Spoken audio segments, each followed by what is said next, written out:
क्या देश में बेरोजगारी है, गरीबी, गैर बराबरी? मैं अगर हाँ कहूंगा तो कुछ लोग कहेंगे कि देश विरोधी, सरकार विरोधी, कांग्रेसी, वामपंथी, आपटाड, आरजेडी समर्थक और ना जाने क्या क्या। लेकिन आप इन्हें सुनिए। देश में गरीबी है, अनएम्प्लॉयमेंट है, यह तो बेरोजगारी है, यह एक हमारे लिए चुनौती तो है ही, लेकिन उसके साथ साथ और एक विषय के बारे में भी हमें विचार करना पड़ेगा। वो है आर्थिक असमानता की, इनइक्वालिटी। ये है बीजेपी की मदर ऑर्गेनाइजेशन राष्ट्रीय स्वयंसेवक संघ यानी आरएसएस के महासचिव दत्तात्रेय होस बोले। लेकिन क्या दत्तात्रेय की तरह सरकार भी ऐसा मानती है?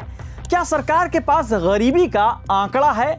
क्या आरएसएस के सदस्य के ऐसे बयान पर उन्हें भी देश विरोधी कहा जाएगा? गरीबी, बेरोजगारी और गैर बराबरी की सच्चाई से आंख मूंदा जाएगा? तो हम पूछेंगे जरूर, जनाब ऐसे कैसे?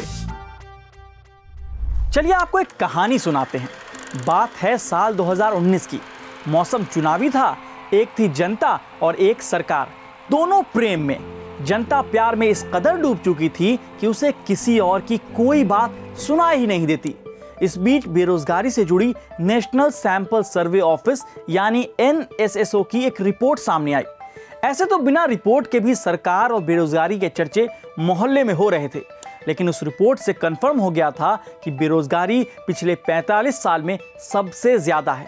सरकार ने कहा ये तो ड्राफ्ट है, फाइनल रिपोर्ट नहीं। जनता बेचारी अपने प्यार पर अंधा विश्वास कर बैठी। लेकिन चुनावी मौसम खत्म हुआ, शपथ समारोह के बाद सच जनता के सामने आ गया।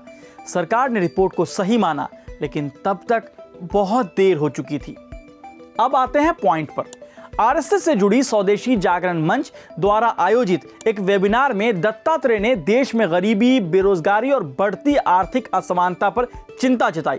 दत्तात्रेय होस बोले ने कहा, देश में 4 करोड़ बेरोजगार हैं, जिनमें ग्रामीण क्षेत्रों में 2.2 करोड़ और शहरी क्षेत्रों में 1.8 करोड़ बेरोजगार हैं। श्रम बल सर्वेक्षण में बेरोजगारी दर 7.6% आंकी गई है। हमें रोजगार पैदा करने के लिए न केवल अखिल भारतीय योजनाओं की आवश्यकता है, बल्कि स्थानीय योजनाओं की भी आवश्यकता है।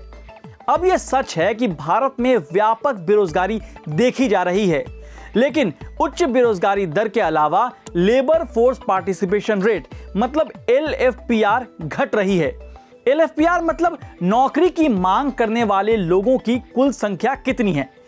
मतलब ना तो नौकरी है, ना ही लोगों में नौकरी मिलने की उम्मीद। अब बेरोजगारी से याद आया कि केंद्रीय कार्मिक राज्य मंत्री जितेंद्र सिंह ने जुलाई 2022 में लोकसभा में बताया था कि साल 2014-15 से 2021-22 के दौरान केंद्र सरकार की नौकरियों के लिए 22 करोड़ से ज्यादा आवेदन आए थे, लेकिन सरकार के अलग अलग विभागों में सिर्फ 7,22,311 लोगों को नौकरी दी गई।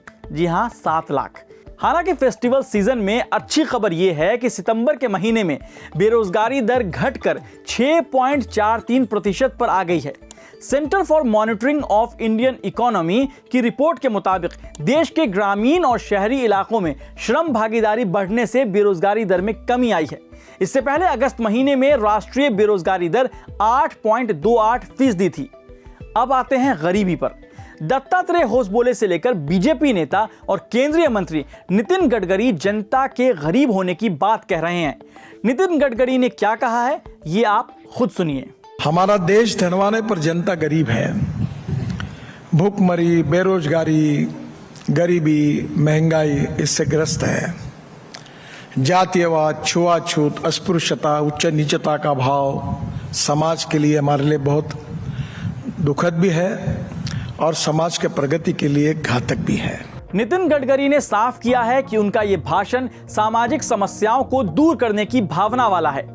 ठीक उसी तरह हम भी देश की तरक्की के लिए उन कमियों को बता रहे हैं जिसे दूर कर हम अपने देश को बेहतर बना सके। वापस आते हैं गरीबी पर।